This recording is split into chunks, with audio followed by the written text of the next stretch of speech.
Hi everyone! Welcome to our Understanding the Self class. This is your teacher for the whole semester, Miss Ellen Grace Tagayong. So in this video, I am going to have a very quick discussion of our lesson 1. And of course, I am going to give you also a very quick summary of what this whole subject is all about.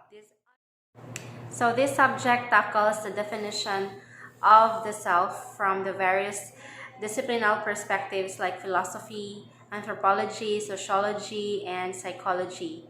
And also another part of this subject is that we will discuss the physical self, spiritual self, material self, political self.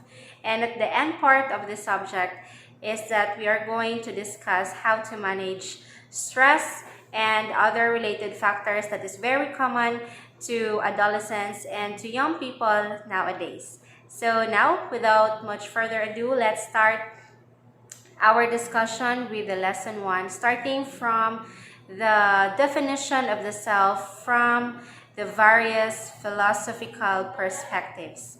So these are the definitions of the self based on our philosophers way back. So bear with me, and I hope that you will be able to understand. Though this is just a very quick explanation, I hope that you can understand because later on I will give you a quiz. So stay tuned for that. Okay, so now let us start our very simple discussion. I will try to explain it the simplest way that I can so that you will be able to understand it right away. Now, before that, I will read to you first the lesson objectives. So at the end of this lesson, you will be able to explain why it is essential to understand the self. So nga naman kuno, nga kinahanglan ta makakaton nga mo sabot sa ato ang mga kaugalingon.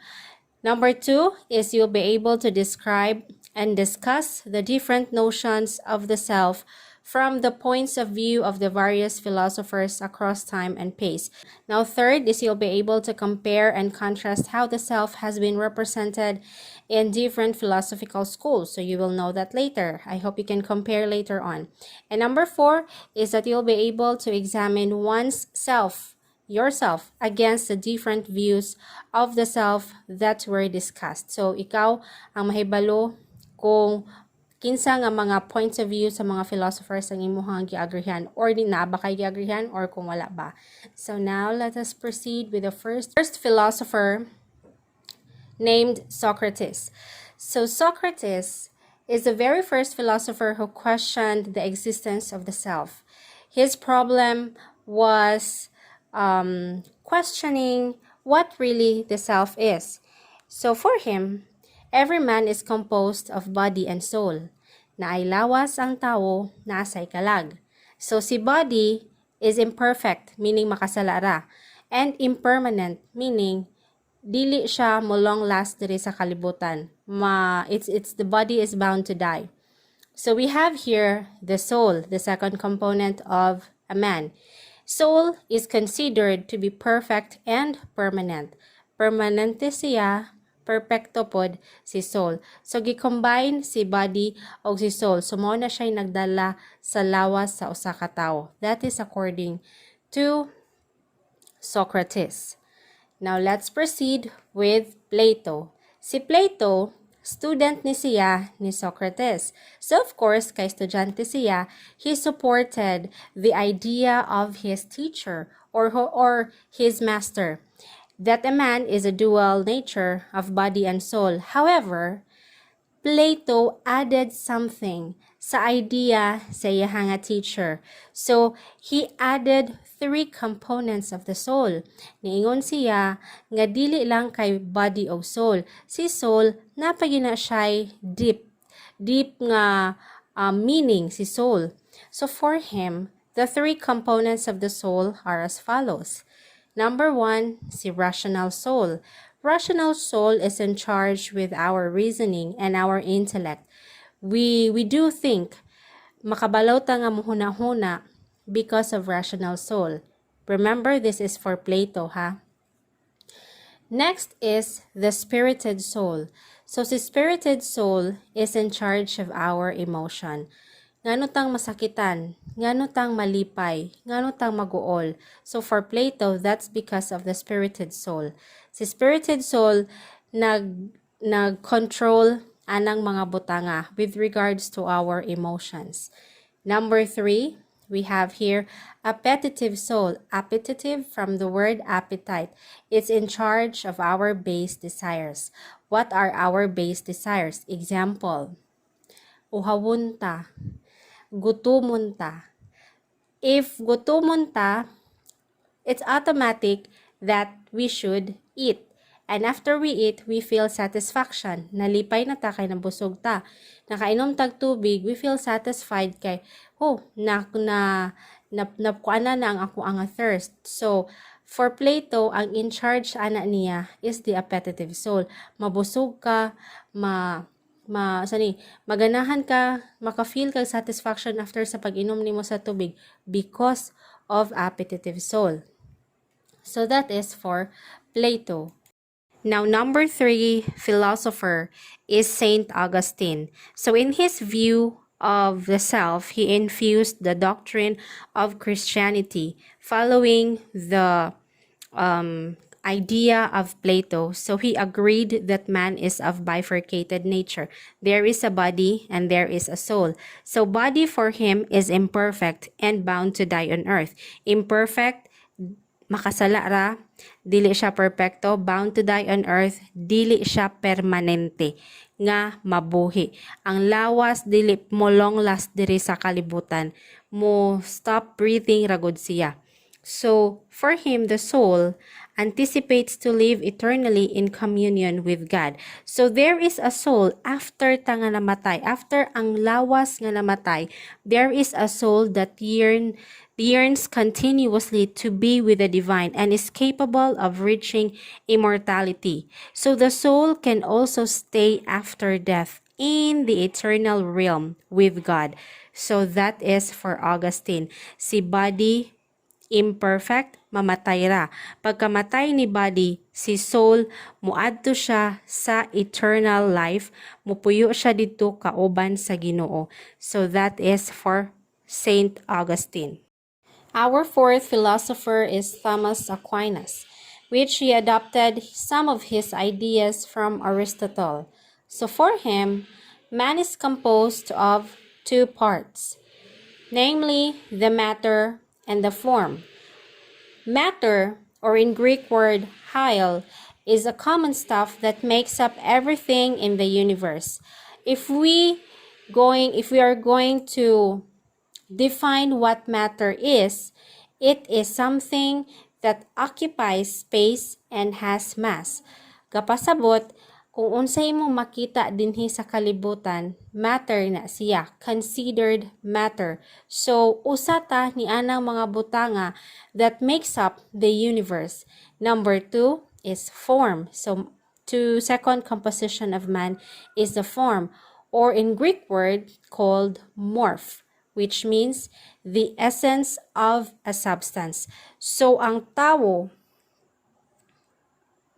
na ay kaugalingong essence or substance. So, it is what makes it what it is. So, the body, according to Thomas Aquinas, the body of the human person is something that he even shares with animals. Imagine, for him, ang tao usa ra jud siya kabutang nga nag-compose diri sa kalibutan. That's why it's okay that the man should share his body with the with the animals. So what makes a human is his essence. That is for Saint Thomas Aquinas. Next is René Descartes. He is a French philosopher and also considered as the father of modern philosophy. So, para ni René Descartes, the self is a combination of 2 entities, namely the cogito and the extensa. Cogito is the thing that thinks, so it refers to our mind. Extensa is the extension of the mind, which is the body. So, si cogito refers to mind, si extensa refers to our body. So, therefore, the body is nothing else but a machine that is attached to the mind, and he called it as the thinking thing. So, kitang tanan diri sa kalibutan nga naay huna-huna ug naay lawas, considered na siya nga the thinking thing. The self of the human person is nothing else but a machine. So kung unsay ang gihuna-huna nimo, mao na siya mo-reflect sa imuha nga lawas. Pag ingon sa imong huna-huna nga ganahan ko muadto didto, so ang imuha nga lawas muadto na siya. Ang imuha nga mga tiil mulakaw na because it is connected. Walay mabuhat ang imuhang lawas kung dili pinaagi sa imuha nga huna-huna. Dili siya malihok kung dili pinaagi sa imuha nga huna-huna. So that is according to René Descartes. Next, we have David Hume. So he is a Scottish philosopher.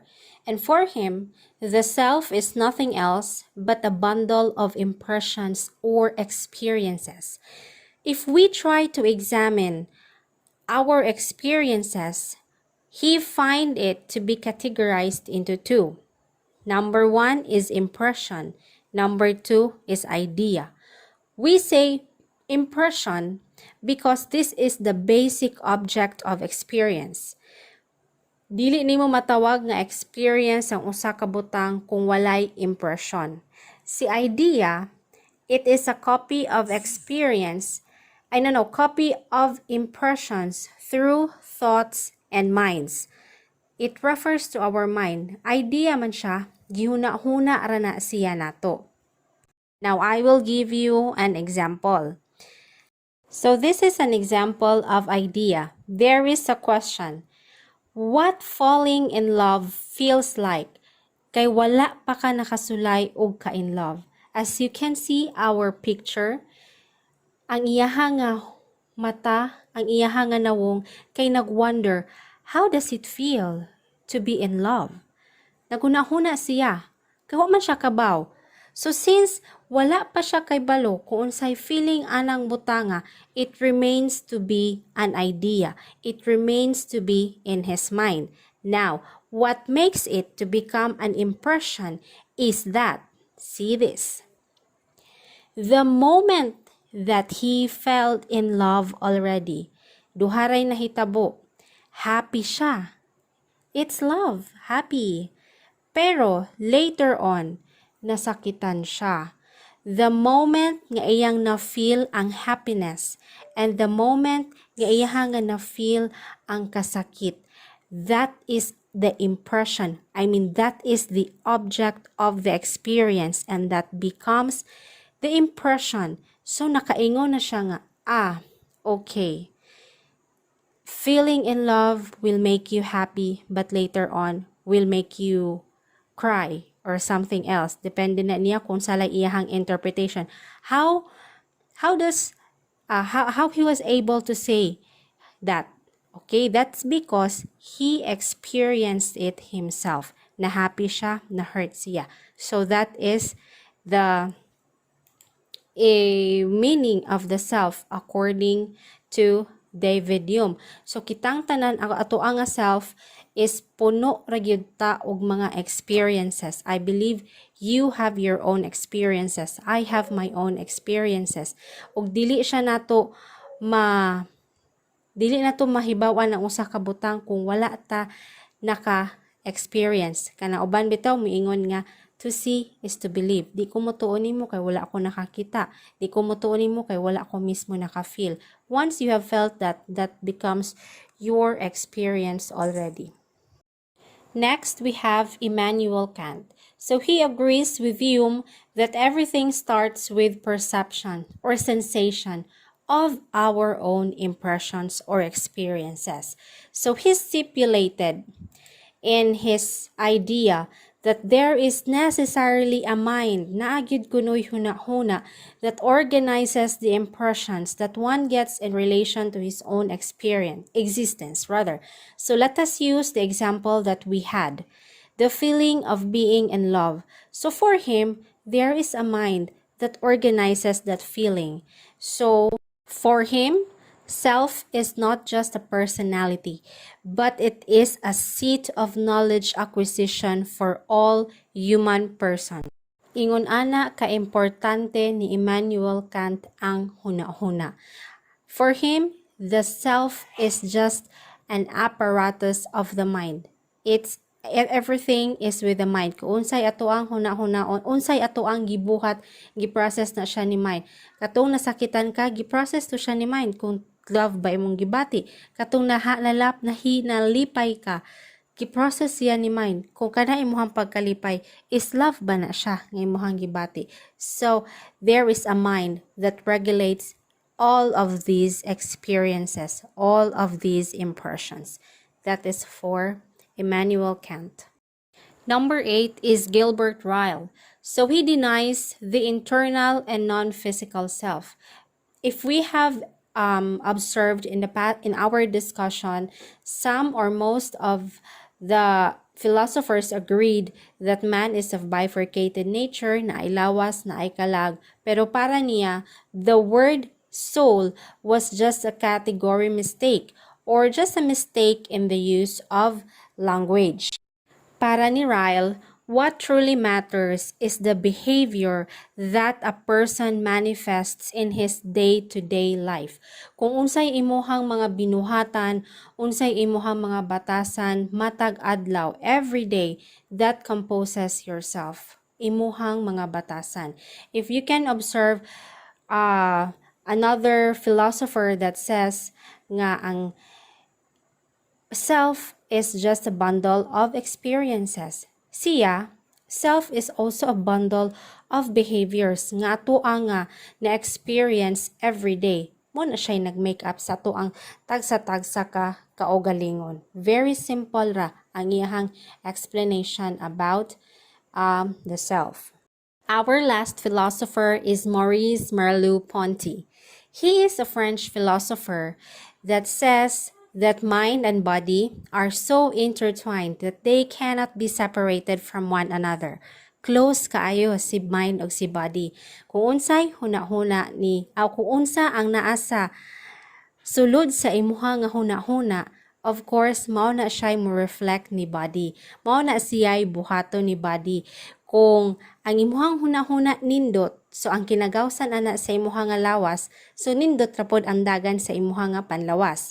Now, the living body, his thoughts, emotions, and experiences are all one. Giipon tanan ni Ponty ang mga ideas sa iyang mga kauban nga mga philosophers. Because for him, ang lawas sa usa ka tawo, okay, ang iyang lawas, ang iyang huna-huna, ang iyang mga gipangbati, ug ang iyang mga experiences, mga gibuhat, mga binuhatan, usara na siya. Kung unsay na siyang huna-huna, kung ang iyang huna-huna nindot, ang mugawas sa iyang emotion, nalipay. So, ang kay nalipay ang iyang emotion, ang iyang buhaton, nindot. Maayo ang iyang buhaton. So, that is intertwined. Kuan sila, very connected sila. Dili maayo, dili mao nga kung unsa la iyang hunahuna, dili maayo ang iyang hunahuna, ang gibuhat sa iyang lawas kay insakto. So kana siya wala na nagkasinabot so si mind o si body. So para ni Ponty, ang lawas ug ang hunahuna nagkasinabot kauban sa ilahang emotion o sa ilahang mga experiences sa kinabuhi. So diri ni end ang atoa nga discussion about these 9 philosophers, and I hope nga naamoy nakatunan sa atoang mga gipang discuss about them.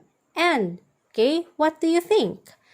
Who do you agree with and why? Kinsa nga mga ideas sa mga philosophers ang imuha nga agrihan, or if dili ka kaayo ni agree, para nimo murag okay. So, let me know kung kinsalan sa mga philosophers ang imuha nga giganahan. I will give you further instructions about that in the caption of this video in our group page. So thank you so much for listening. I hope you take down notes of it and I hope nga nakasabot ra pod mo. I have explained it as simple as I can. Now, okay, so thank you and God bless you.